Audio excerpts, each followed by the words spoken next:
ocasión vamos a platicar de los alucinógenos clásicos, que son los alucinógenos tipo LSD. Desde luego incluye a la dietilamida del ácido lisérgico, que es la LSD misma, pero también a la sustancia activa de los hongos alucinógenos, que es la psilocina, a la mescalina del peyote, al DMT de la ayahuasca y a la bufotenina del sapo bufo.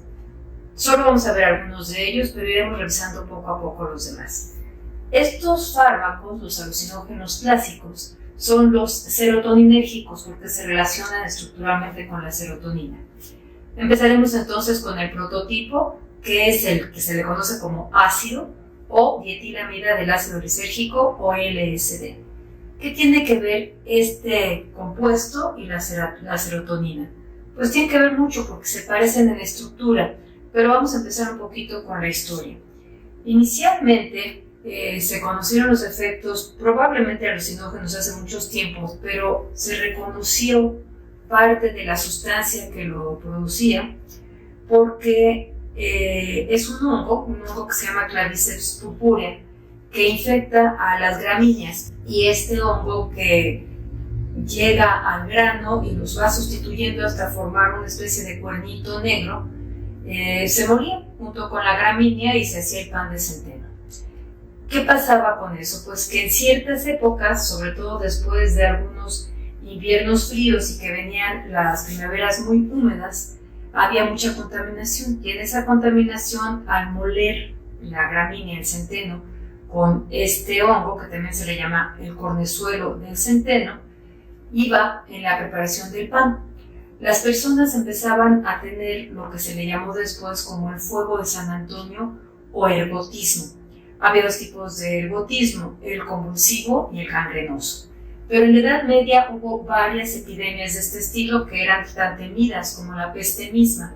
Y se llamaba el fuego de San Antonio porque después de algunos efectos iniciales en el que se sentía un gran frío, empezaba a sentirse ardor especialmente en las extremidades, en los pies, en las manos, y se consideraba dentro del ambiente que privaba en la Edad Media que esto podía ser pues un castigo a la mala conducta, a los pecados. Las mujeres que estaban embarazadas perdían a los bebés, había abortos, y las personas afectadas, sobre todo por esto que le llamaban el fuego de San Antonio, ocurría en diversos grupos. No se sabía que era por el consumo del pan, pero como ocurría en grupos, se pensaba que tenía que ver con algo infeccioso. Recordemos que es la época también de la peste, en que grandes comunidades se afectaban. Entonces, como se pensaba que era infeccioso, se empezaron a poner los lugares de atención lejos de los lugares de consumo y estaban en las afueras. Normalmente quienes atendían eran unos monjes, que eran los monjes de San Antonio, y este grupo religioso recibía a los peregrinos, muchos de los cuales iban ya con problemas en las piernas, en las manos, en los pies, sobre todo en los pies, y los atendían lo mejor que podían, tratando de darles una especie de alivio espiritual y también de higiene. Y dado que las personas tenían que peregrinar hacia donde estaban las capillas de San Antonio, que estaban asociadas a estos lugares de tratamiento también por los mismos monjes, pues dejaban de comer el pan.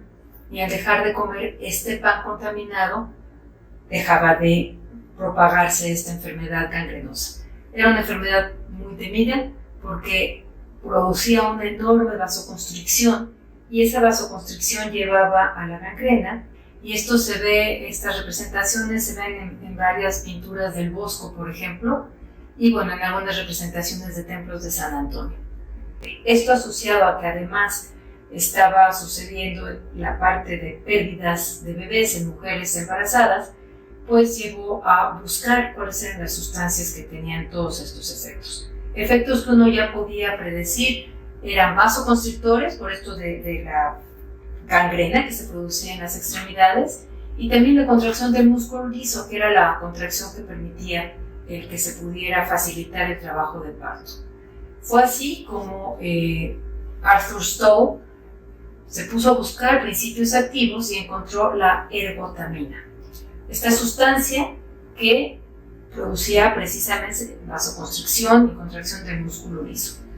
Después fue Hoffman, el descubridor de la dietilamida del ácido lisérgico, quien decidió continuar con los trabajos del cornezuelo de Certeno. En 1938 Hoffman sintetizó la dietilamida del ácido lisérgico, pero en realidad se tardó un poco más en saber cuáles eran sus efectos, porque no los probó de inmediato, sino que probó después por accidente en un muy conocido episodio en 1943, moviendo y buscando las sustancias para seguir haciendo algunas investigaciones. Algo se absorbió por la piel y se sintió mal y tuvo que pedir permiso para irse a su casa. Pero se fue andando en bicicleta y empezó a sentir algo muy extraño, empezó a sentir que había cambios en su entorno, en la duración del tiempo, en cómo se sentía, y este es el famoso viaje en bicicleta que abrió la investigación de la LSD. De hecho, experimentó en sí mismo, primero con unas dosis extraordinariamente altas, para lo que sabemos que se necesitan ahora, y después rebajándolas, y vio que se necesitaban cantidades extraordinariamente pequeñas. ¿Y qué quiero decir con extraordinariamente pequeñas? Del orden de microgramos. ¿Qué es un microgramo? Bueno, un gramo, como ustedes imaginarán, es cualquier cosita que se puede tomar en un polvo, y a eso la milésima parte es un miligramo, y la milésima parte del miligramo es un microgramo. En realidad no es algo que uno pueda ni siquiera pesar con las balanzas más sofisticadas. Se puede pesar hasta 1 miligramo, y del miligramo diluir hasta 1000 veces para llegar a la cantidad de microgramos. Se puede tomar por vía oral, pero lo que se hace es que normalmente con este líquido sumamente diluido se puede mojar papel secante que se ponen en forma como de sellos, como de, digamos, timbres postales, pero más pequeñitos y cuadrados. O ahora, una forma reciente es mojar gomitas de dulce, porque pues desde luego así es muy difícil de identificarlo. El blote, que se llama, que es esta estampita, se pone en la lengua y de ahí se absorbe, o bien se come la gomita y con eso entra en la circulación. La administración, por lo tanto, es oral. La dosis es extraordinariamente baja, de alrededor de entre 25 a 200 microgramos, que como les digo es poquísimo, y el inicio de acción es entre 30 minutos a hora y media más o menos. El efecto máximo tarda en alcanzarse aproximadamente 3 a 5 horas, y la duración de los efectos es larga, entre 10 y 12 horas.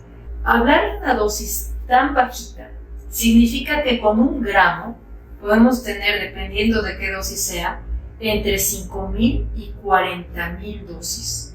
Es una de las sustancias más potentes, de hecho, la reina de este grupo y el prototipo del que vamos a estar hablando. ¿Cuáles son los efectos de la dietilamida del ácido lisérgico o LSD? Bueno, por un lado tiene un efecto de activación del sistema nervioso autónomo, y el sistema nervioso autónomo en su rama simpática, que es esta rama que nos permite tener energía y la capacidad de desarrollar un esfuerzo particular cuando necesitamos, por ejemplo, defendernos de un depredador o huir de una situación peligrosa. Por eso, la activación del sistema nervioso autónomo simpático produce algunos efectos que son parecidos a los de otros estimulantes, aunque en menor grado. Entre otras cosas, se dilata la pupila, lo que ya hemos dicho en otras ocasiones, permite medir muy bien los cambios en distancia, produce un aumento en la frecuencia cardíaca, un aumento también moderado de la tensión arterial, el aumento de la frecuencia de respiración, porque tenemos que estar bien oxigenados para poder reaccionar, y también aumenta la temperatura. Efectos ya a nivel de cómo se siente la persona, de cómo está percibiendo los efectos en lo que tiene que ver con sus sentidos, con su estado de ánimo. Se presentan 2 cosas particulares, que es la despersonalización y la desrealización.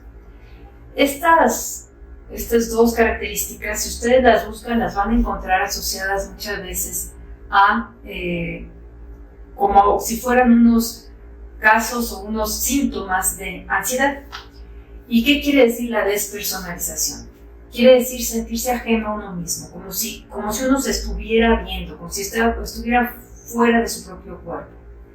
Y con una sensación de que, estoy viéndome, pero no con un involucramiento emocional muy grande. La desrealización es la sensación de desconectarse del mundo, de sentir que realmente lo que uno está viendo está separado de la realidad o la realidad común, la que conocemos, como quien ve una película. Una distorsión muy clara del sentido del tiempo, del tamaño y de las formas.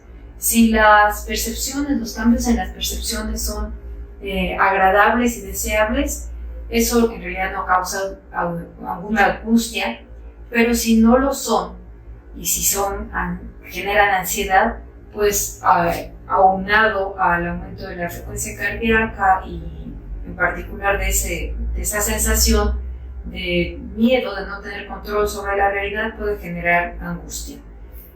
Sin embargo, una cosa muy interesante de este tipo de alucinógenos es que se sabe que es irreal, se sabe que se está experimentando algo ilógico, que es un efecto de la sustancia que se tomó.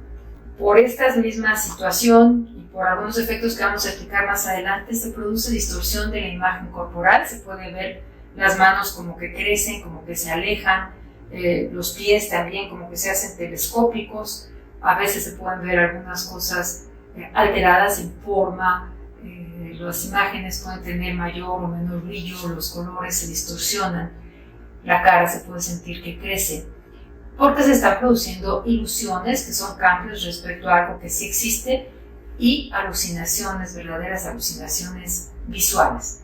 También se produce lo que se llama como sinestesia, que es esta mezcla que se da entre diferentes sentidos, como pensar que está viéndose algo mientras se escucha música, por ejemplo. También se ha descrito las experiencias tan intensas que se describen como místicas, pero al mismo tiempo se pueden convertir luego en sensaciones terroríficas. ¿De qué depende? De muchas cosas. Depende de la dosis, por supuesto, depende muy importantemente de las expectativas del sujeto y también del entorno en el que está.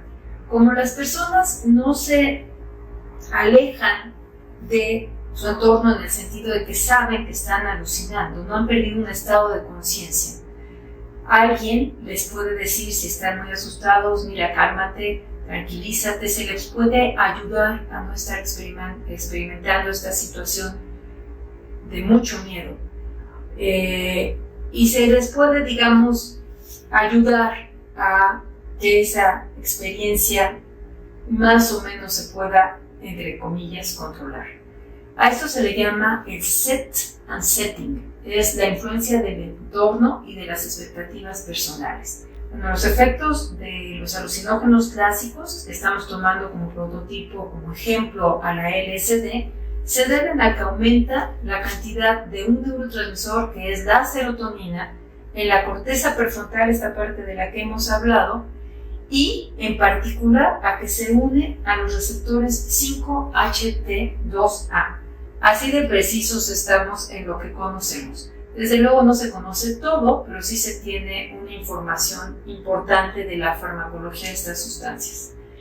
Y como sus efectos dependen de la serotonina, pues quisiera hablar un poco de este neurotransmisor. Esta serotonina tiene una estructura particular, también se le llama 5-hidroxitriptamina. Amina es el grupo NH2, el hidroxi es el OH, y el 5-hidroxitriptamina en realidad tiene un grupo en su estructura que es de 6 carbonos, unido a otro de 5 carbonos que tiene un nitrógeno, y a este grupo en particular, el de 6 carbonos, el de 5 carbonos unidos, se le llama núcleo indólico o el grupo indol. Es importante tenerlo presente y ver la estructura de la serotonina porque es lo que hace que realmente se una a ciertos receptores y por lo tanto los fármacos que se parecen a la serotonina pues tienen que tener una estructura similar como lo vamos a ver ahora. Me tengo que regresar un poquito a qué es la serotonina y cuáles son las vías para que se entienda cuáles son los efectos de los alucinógenos serotoninérgicos, clásicos o tipo LSD. Hay una neurona con serotonina que maneja serotonina por cada millón de neuronas en el cerebro.